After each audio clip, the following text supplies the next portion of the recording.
ውድ ቻናላችን ቤተሰቦች እንኳን ወደ ቻናላችን በደና መጣችሁ። ትናንትና ምሽት 12 ሰዓት ተኩል ላይ በተደረገ ጨዋታ በስታንፎርድ ብሪጅ ሊቨርፑል በቼልሲ 3-1 በሆነ ውጤት ተሸንፏል። ከጨዋታው በኋላ እንግዲህ አሰልጣኝ አርነ ስሎት ከጋዜጠኞች ጋር ቆይታ አድርገው ነበር። በዛም ቆይታቸው እንግዲህ የተለያዩ አስተያየቶችን ሰጥተዋል። ያንን አስተያየት ይዤላችሁ መጥቻለሁ። እስከ መጨረሻው ደቂቃ ድረስ አብራችሁኝ እንድትቆዩ በአክብሮት ጋብዛለሁ። ሰብስክራይብ፣ ላይክ፣ ሼር ያደረጋችሁ የቻናሉ ቤተሰብ እንድትሆኑ በአክብሮት እጠይቃለሁ።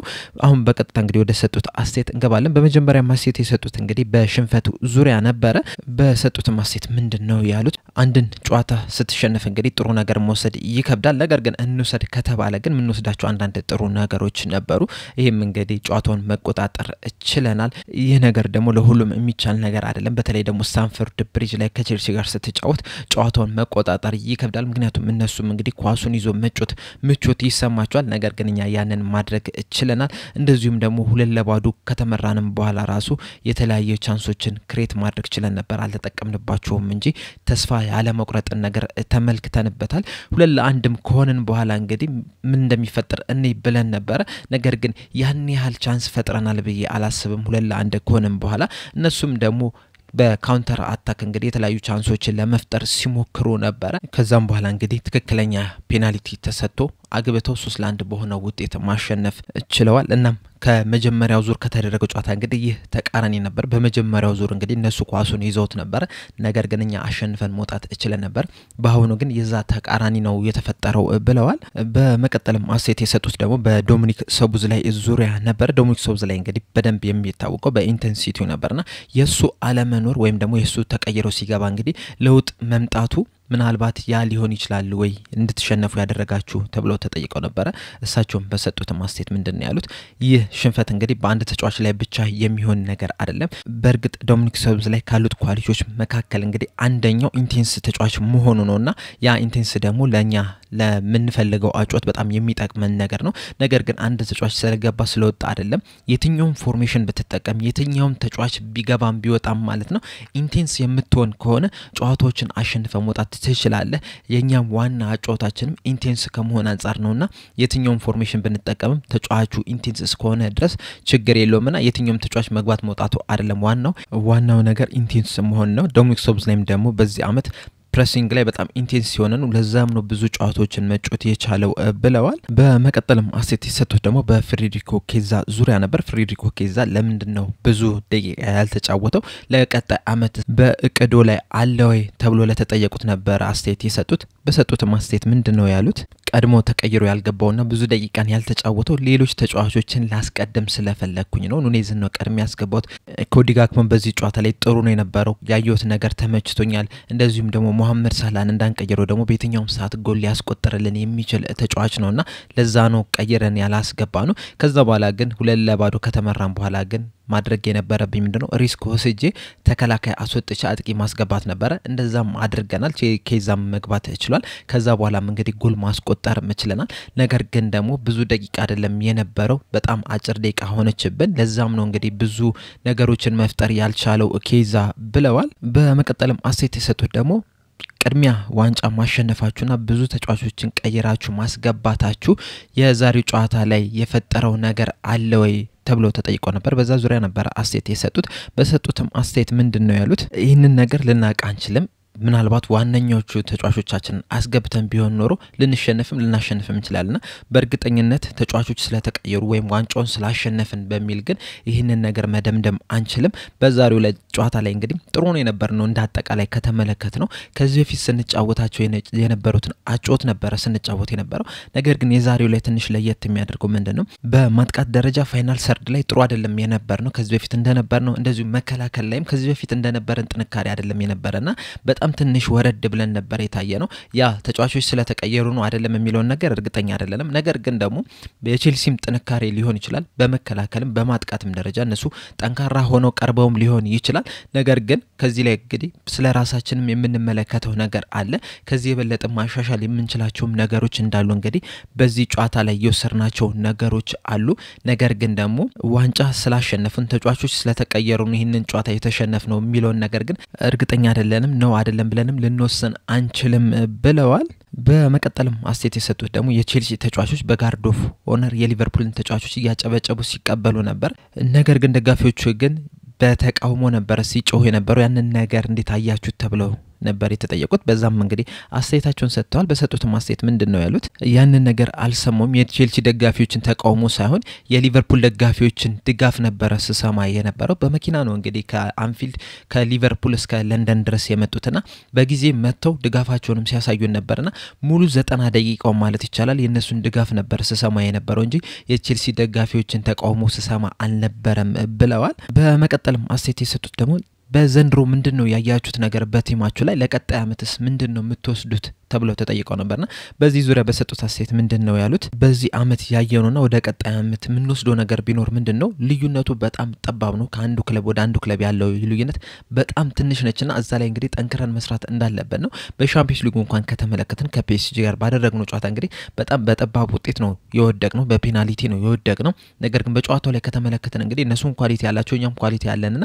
በጣም ትንሽ ልዩነቶች ነው ያችን ነገር የሚያመጡት በፕሪሚየር ሊጉም ላይ ከተመለከትነው እንግዲህ ሁሉም ቡድኖች የራሳቸው ኳሊቲ ያላቸው ተጫዋቾች አሉ የኛም ኳሊቲ ያለን ተጫዋቾች አሉን ማንቸስተር ሲቲ አርሰናል ቼልሲ ሁሉም የራሳቸው ኳሊቲ ያላቸው ተጫዋቾች አሉና ጨዋታን ማሸነፍ የምትፈልግ ከሆነ ያችን ጠባብ ልዩነቷን መጠቀም መቻል አለበት በዛች ላይ በደንብ ጠንክረ መስራት መቻል አለበት በዚህ ጨዋታ ላይ እንኳን ሁለት ጊዜ ተንሸራተን ወደቅን እነዛ የተንሸራተትነባቸው ጎሎች ሆኑ በዛም ተሸንፈን መውጣት ይችላልና በጣም ትንሽ ልዩነት ስላለ እዛ ላይ እንግዲህ በጣም ጠንክረ መስራት መቻል አለብን ብለዋል በመጨረሻም አስተያየት የሰጡት ደግሞ ቼልሲ ቀጣይ አመት ተፎካካሪ ይሆናል ብለው ይጠብቃሉ ወይ ተብሎ ተጠይቀው ነበር በዛ ዙሪያ ነው እንግዲህ አስተያየት የሰጡት በሰጡት ማስተያየት ምንድነው ያሉት ዘንድሮም ራሱ ተፎካካሪ ይሆናል ብዬ ጠብቄ ነበር በተለይ ደግሞ የመጀመሪያው ዙር ላይ ከኛ ጋር ባደረጉ ጨዋታ እንግዲህ ምን ያህል ጠንካራ ቲም እንደሆኑ ማየት ይችላል ነበር በሜዳችን በጣም አስቸግረውን ነበርና በዚህ ሰዓት እንግዲህ ያለን የነጥብ ልዩነት ሳይው በጣም ነው መገረመው አሁን የ18 ነጥብ ልዩነት አለና ያ ነገር እንግዲህ በጣም አስገርሞኛል ምናልባትም እንግዲህ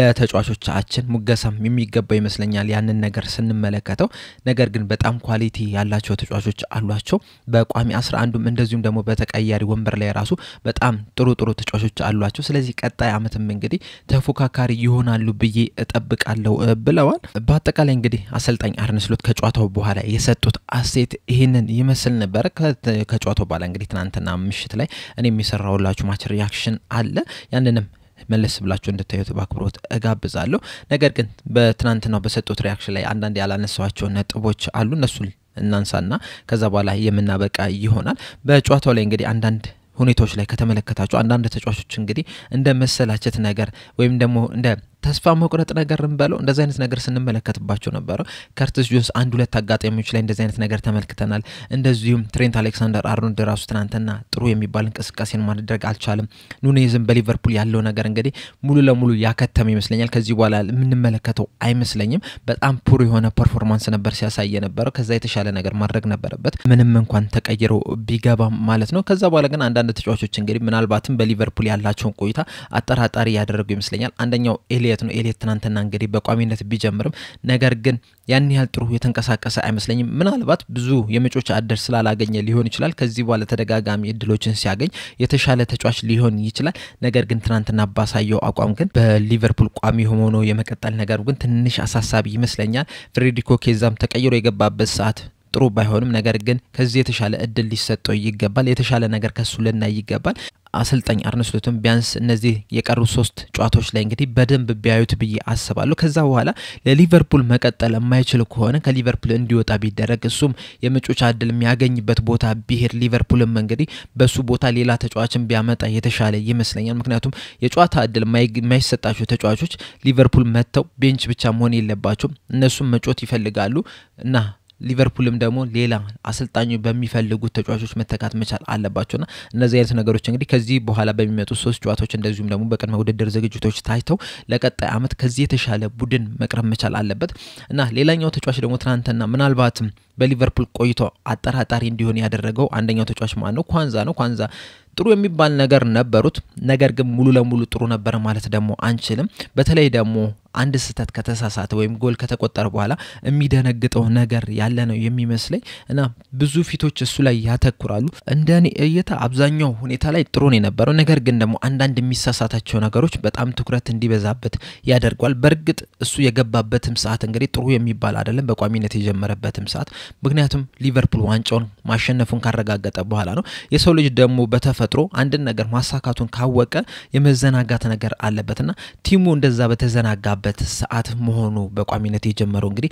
ምናልባትም ያ ነገር እንዲፈጠር አድርጎታል ትኩረት እንዳያገኝ አድርጎታል ምናልባትም እንግዲህ ከሊቨርፑል ሊለቅ የሚችልበትን እድል ሊያሰፋ የሚችልበት ጨዋታ ነው የነበረው በርግጥ ልጁ በጣም ባለ ብዙ ተሰጥኦ ነው ከዚህ በኋላም ተደጋጋሚ እድሎች ቢሰጡት ብዬ የማስበው ነው ለረጅም አመታት በሊቨርፑል እንዲቆይ ብዬ የምመኘው አይነት ተጫዋች ነው በተለይ ደግሞ ልምዶችን የሚያገኝ ከሆነ አምና ተመልክተናል ምን ያህል ጠንካራ ተጫዋች እንደሆነ ተደጋጋሚ ጨዋታዎችን ሲጀምር አሰልጣኙም እመት ሲጣልበት እንግዲህ ምን ያህል ጥሩ ተጫዋች እንደሆነ እንግዲህ ማየት ይችላልና ከዚህ በኋላም እንግዲህ አሰልጣኙ በደንብ አምኖት ተደጋጋሚ ጨዋታ እድል የሚሰጡት ከሆነ እንግዲህ ከዚህ የተሻለ ተጫዋች መሆን የሚችል ተጫዋች ነው ነገር ግን አሰልጣኝ አንደርሶት ያንን ያደርጋሉ የሚለው ነገር ግን በጣም ትልቅ ጥያቄ ነው ምክንያቱም አሰልጣኝ አንደርሶት ብዙ ተጫዋቾችን መቀየር የሚወዱ አይደሉም በዘንድሮ ብቻ አይደለም ባለፉት ክለቦቻቸው ራሱ ስንመለከት 14 15 ተጫዋቾችን ነው አመቱ ሙሉ የሚጠቀሙትና ጠባብ ስኳድ የሚወዱ አይነት አሰልጣኝ ናቸው ሊቨርፑል በአንጻሩ ደግሞ ሰፋ ያለ ስኳድ ያለው ቲም ነውና አንዳንድ ተጫዋቾች እንግዲህ የመጮቻ እድል እያገኙ አይደለም